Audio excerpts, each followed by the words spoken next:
Bem-vindos à nossa análise. O foco hoje são aqueles eventos sísmicos da semana passada no mercado cripto, né? Sim, foi muito mais que uma simples queda. Com certeza. Testemunhamos o que, bom, já estão chamando aí de o maior evento de liquidação da história cripto. Exato. Pulverizou posições alavancadas, bilhões em valor de mercado, assim, em questão de horas. Os números são impressionantes mesmo. A gente está falando de mais de 19 bilhões de dólares em posições varridas do mapa e uns 380 bilhões de dólares em valor de mercado que evaporaram. Nossa. É muito dinheiro. Só que quando a gente mergulha nos detalhes, né, pelo que as fontes que a gente analisou mostram, quem vendeu, quem comprou na baixa, como a infraestrutura reagiu, aí começa a surgir uma narrativa um pouco diferente. Mais complexa, talvez. Isso. Menos um colapso caótico e mais tipo assim, um reset com contornos quase cirúrgicos. E a nossa missão aqui é justamente tentar desvendar essa história, né? Usando as análises de mercado, dados on-chain, comentários de especialistas que a gente recebeu. Uhum. Fomos investigar o que realmente aconteceu ali nos bastidores, quem poderia estar, sei lá, movendo as peças e por que essa turbulência toda pode, na verdade, ter, talvez, preparado o terreno para a próxima fase do ciclo. Exatamente. Vamos lá. Ok, vamos começar a desembrulhar esse então. O curioso é que a faísca inicial parece não veio do mundo cripto, veio da geopolítica. É verdade. No dia 9 de outubro, o Ministério do Comércio da China anunciou novos controles de exportação sobre metais de terras raras. Aqueles elementos cruciais para semicondutores avançados, baterias de carro elétrico, até tecnologia militar, né? Exato. E é importante notar um detalhe aqui. Embora esses metais não sejam geologicamente raros, a China tem um domínio quase absoluto do refino, controla perto de 90% da capacidade global. Isso dá uma alavancagem estratégica enorme para Pequim. Muita. Inicialmente a notícia nem causou tanto alarde, mas no dia seguinte começou a, digamos, inflamar certos círculos financeiros online. Sim, eu vi isso. Vimos alegações ganharem tração, principalmente em feeds mais à direita, de que a China estaria armando a cadeia de suprimentos. Uhum. E então, umas 26 horas depois dessa notícia chinesa, veio o que pareceu uma resposta direta, via Truth Social, né? Isso. O ex-presidente Trump postou sobre impor tarifas de 100% em todos os produtos chineses. Um post, um único post. E nos mercados tradicionais o efeito foi na hora. Futuros do Dow Jones caíram, petróleo recuou. E o mercado cripto, bom, ele opera 24/7, né? Não tem os circuit breakers das bolsas, então ele absorveu o choque de forma brutal. O Bitcoin despencou 17 mil dólares em 30 minutos. Foi isso. Em meia hora, exatamente, após a divulgação do post. E as altcoins, que já vinham sofrendo com baixa liquidez, entraram em queda livre. Foi feio. Mas é aqui que a história de pânico espontâneo começa a, digamos, fazer água, né? E a ideia de um movimento mais calculado ganha força. Pois é. A análise da Coalesce Letter, um dos materiais que a gente viu, aponta para vendas significativas no mercado cripto começando antes, mais de uma hora antes do post do Trump sobre tarifas vir a público. Peraí, mais de uma hora antes? Sim, às 9h30 da manhã, horário do leste dos Estados Unidos, o Bitcoin já estava caindo. E os dados on-chain indicavam que grandes players, as baleias, já estavam montando posições vendidas bem robustas. Isso muda tudo. Como que isso se encaixa na história, então? Esse timing é crucial. Ele sugere que a queda não foi só uma reação em massa ao post. Parece que foi iniciada por agentes que, de alguma forma, anteciparam o movimento. Ou a notícia. Uma premeditação, então? A fonte argumenta que essa precisão inicial, essa aparente premeditação, é o que diferencia essa queda de outras que foram puramente baseadas em medo, sabe? Entendi. E essa ideia de antecipação parece que se reforça com mais dados, né? Sim, às 16h30, horário do leste, um pouco antes do fechamento das bolsas americanas, e ainda antes do post das tarifas explodir mesmo, uma baleia despejou mais 23 milhões de dólares em ordens de venda. Iniciando a primeira grande onda de liquidações. Exato. E às 16h49, essa mesma posição foi dobrada. Aí, 30 minutos depois, o Bitcoin marcou as mínimas do dia. A precisão é notável. Realmente. E o que torna isso ainda mais intrigante é uma análise do Marty Parry, que focou na Hyperliquid. É uma exchange descentralizada de derivativos que está ganhando tração. Ah, sim, ouviu falar. O que ele achou? A análise indica que um trader, ou talvez um grupo agindo junto, abriu uma posição vendida gigantesca. Gigantesca mesmo, usando contas novas criadas naquela manhã. Contas novas? Naquele dia? Naquela manhã. E o resultado, segundo essa análise, foi um lucro estimado em mais de 192 milhões de dólares. 192 milhões de dólares? Numa única sequência de operações. Com contas novas. Isso é. É quase inacreditável, né? E o detalhe mais impressionante, essas posições foram fechadas com perfeição, minutos depois que o fundo do mercado foi atingido. Então, ou foi a atacada de sorte mais espetacular da história, Ou, como a fonte original dessa análise sugere bem fortemente, alguém tinha informação privilegiada, sabia o que estava por vir. A própria Coles Letter, que você mencionou, destaca essa estranheza da venda ter começado antes da notícia das tarifas, né? Exatamente. E a fonte que a gente está dissecando aqui levanta uma hipótese, e é importante frisar, é uma hipótese baseada em inferências. Não tem prova direta de que indivíduos no círculo próximo ao Trump poderiam ter tido conhecimento prévio dessas declarações sobre tarifas. Uau! A fonte não acusa o Trump diretamente, claro, mas especula sobre a possibilidade de ter vazado informação para operadores que agiram anonimamente, justamente em plataformas descentralizadas, como a Hyperliquid, onde rastrear a identidade real é bem mais difícil.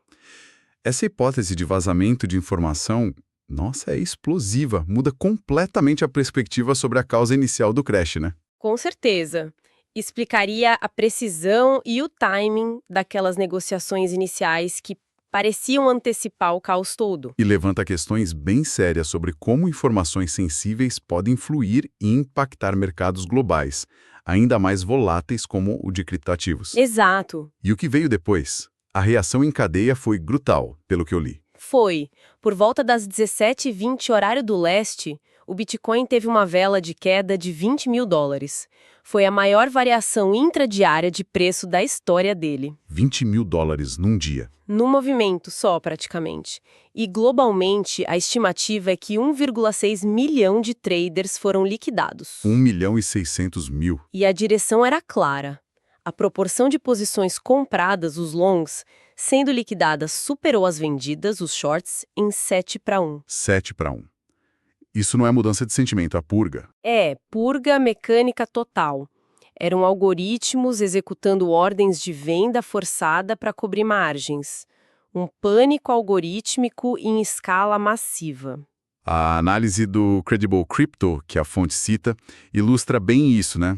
Muitas altcoins eram usadas como garantia, como colateral para posições alavancadas em Bitcoin ou outras moedas. Exatamente. Quando o valor do Bitcoin caiu tão rápido, essas garantias em altcoins foram vendidas automaticamente pelos sistemas das exchanges para cobrir as perdas. E isso acionou as chamadas de margem em cascata. E por isso vimos aquelas quedas verticais, quase linhas retas para baixo, em ativos como Solana, Cosmos. Foi venda forçada em múltiplas camadas. Foi uma cena. Um dos materiais que a gente analisou até compara essa dinâmica com o crash da Covid lá em março de 2020. O autor da análise até compartilhou uma experiência pessoal bem dolorosa daquela época. Ah, é? Falou que perdeu uns 350 Bitcoin por estar excessivamente alavancado. Uma lição aprendida do jeito mais difícil, né? Nossa, 350 Bitcoin. Imagino. E ele usa isso para ressaltar um ponto importante, né? Sim, que muitos traders, especialmente no varejo, usam níveis de alavancagem altíssimos, tipo 10x, 15x, 20x, às vezes mais, principalmente em altcoins, sem entender direito o risco. E aí, num evento como esse, o resultado é a perda total. Vimos muitas histórias assim circulando no Crypto Twitter naquele fim de semana. É uma imagem brutal. Dá para imaginar o pânico de quem estava nessa situação. E enquanto essa cascata de liquidações ganhava força, A própria infraestrutura do mercado começou a falhar. Como assim? Feeds de dados de preço ficaram instáveis ou atrasados. APIs, que fazem a comunicação entre sistemas, ficaram offline. Muita gente relatou não conseguir acessar as contas nas exchanges. Justo na hora H. Seja para tentar comprar na baixa, ou pior, para fechar posição e evitar a liquidação total. Exatamente. As redes de oráculos, que são essenciais para o DeFi, né? Para alimentar os protocolos com preços do mundo real, elas começaram a reportar preços incorretos. O que só piora a situação num ciclo vicioso. Com certeza. Formadores de mercado que dão liquidez simplesmente sumiram em alguns momentos. Algumas exchanges chegaram a congelar contas de varejo temporariamente. Até sites populares de monitoramento como CoinGlass e CoinMarketCap saíram do ar. A descrição na fonte é forte. Sugere que pareceu algo meio coordenado, como se alguém tivesse puxado a tomada de partes cruciais do mercado. Justamente no momento de maior fragilidade. Depois do fechamento dos mercados americanos, início de fim de semana, liquidez já naturalmente menor. Exato. Suspeito, no mínimo. Mas a investigação não parou aí, né? A análise on-chain trouxe algo ainda mais específico, talvez mais direcionado. Sim. Segundo a análise forense de um perfil chamado YQACC, que a fonte cita, os colapsos de preço mais agudos, mais anômalos, ocorreram na Binance. Na Binance. Isso é estranho. Geralmente é que tem mais liquidez, deveria amortecer esses movimentos. Pois é. E não foi uma queda geral. O foco foi em 3 ativos específicos: o SDE, WBET e BNSOL. Todos eles chegaram a cair mais de 80% em relação aos seus preços de referência. 80%? Mas o SDE não é para ser uma stablecoin. Deveria, atrelado ao dólar, mas chegou a valer 65 centavos. Perdeu totalmente o PEG, a paridade. O WBET, que deveria espelhar o Ethereum, negociou 88% abaixo do valor do ETH. E o BNSOL? É um derivado sintético de Solana, basicamente um token que imita o preço da Solana.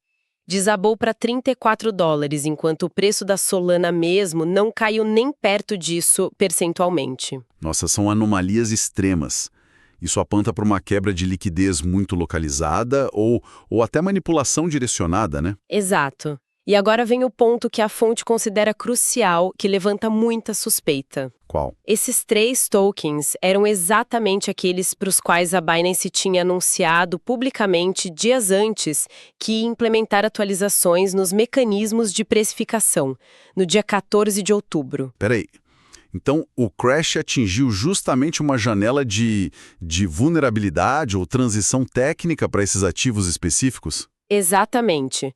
A fonte que a gente analisou considera a probabilidade disso ser só coincidência como quase zero. Faz sentido. Foi um ataque coordenado para explorar essa atualização ou uma exploração oportunista que achou um ponto fraco ali? É difícil afirmar com certeza, mas o padrão sugere muito fortemente que quem estava por trás das vendas iniciais pode ter mirado no que percebeu como o elo mais fraco do sistema naquele momento. E a implosão desses 3 ativos pode ter sido o primeiro dominó dentro da Binance, intensificando a cascata de liquidações em outras altcoins lá dentro.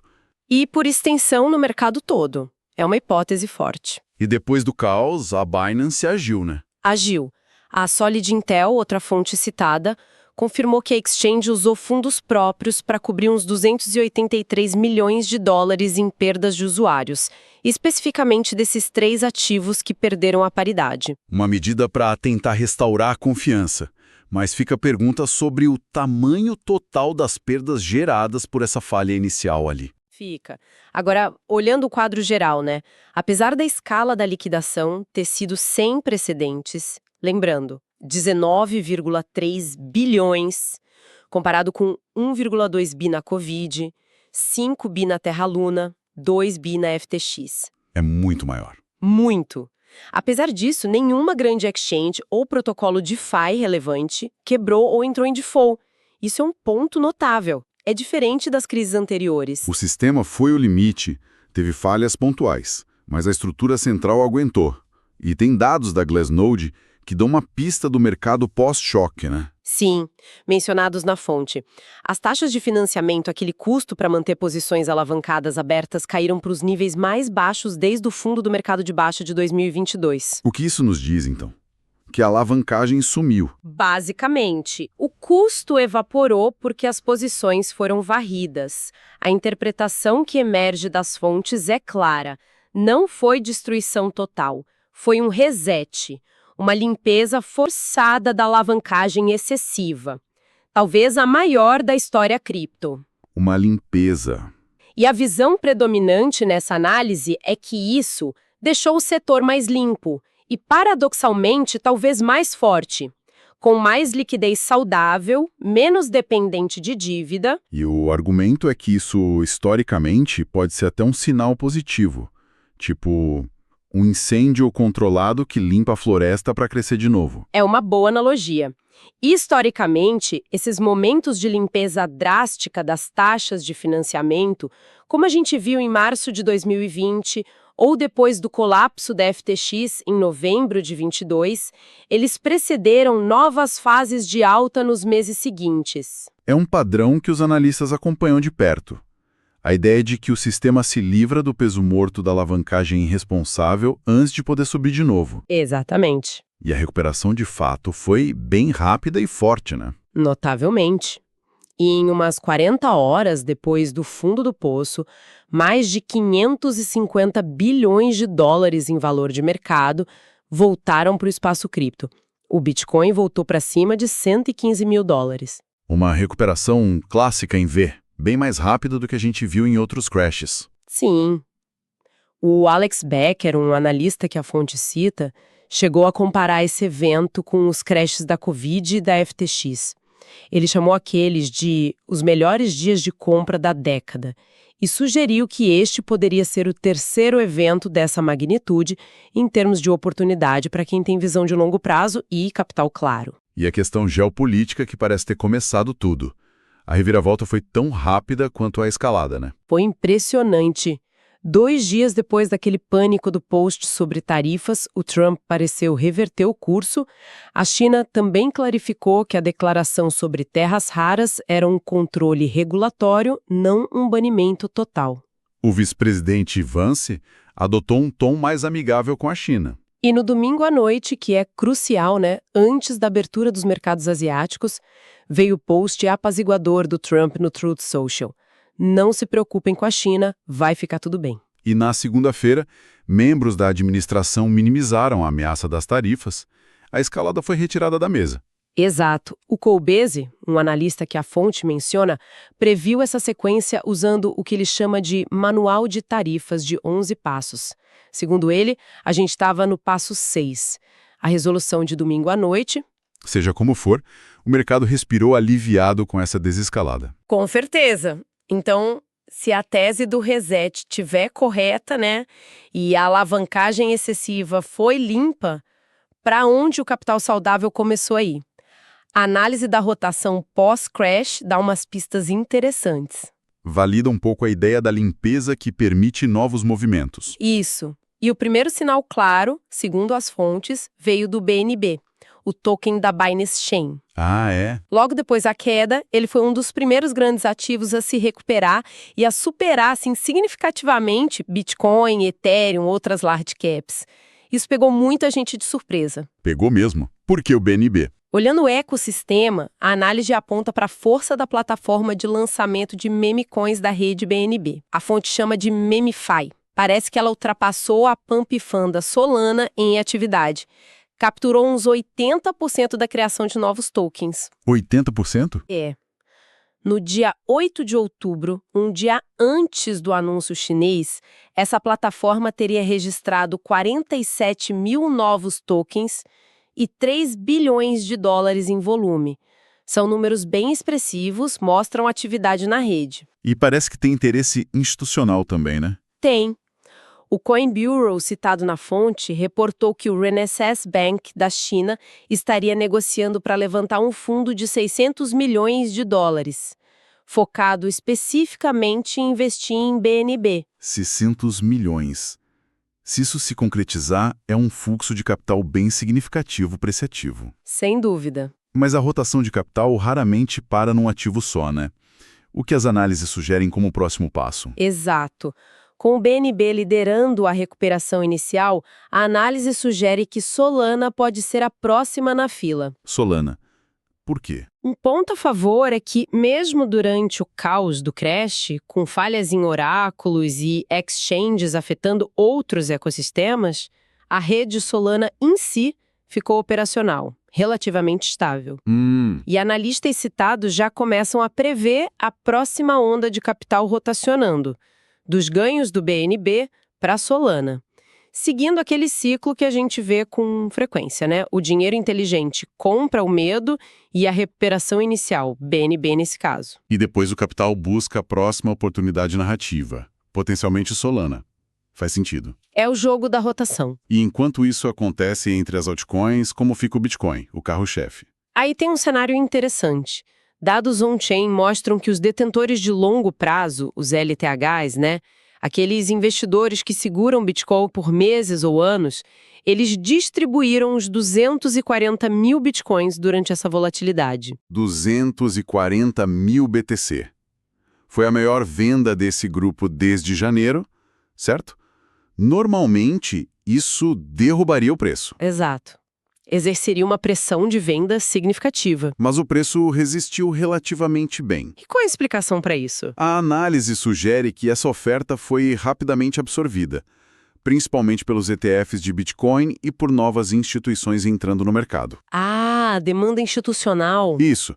A Cointelegraph reportou 19 novas empresas divulgando que tem Bitcoin só este mês, elevando o total para 346 corporações com Bitcoin no balanço. Isso indica uma mudança na dinâmica, então. A demanda institucional está forte o bastante para absorver vendas de detentores mais antigos, pelo menos por enquanto? Parece que sim. É um sinal importante. O Raul Pal, um macro-investidor conhecido, parece resumir bem essa perspectiva de longo prazo, né? De acordo com uma das fontes... Sim. Ele disse algo como: tudo isso é só ruído se você não estiver alavancado. Se o mundo de amanhã é mais digital que o de hoje, o resto são só manchetes. Compre a queda, buy the dip e não estrague tudo. Uma visão otimista focada no longo prazo. Bem característica dele.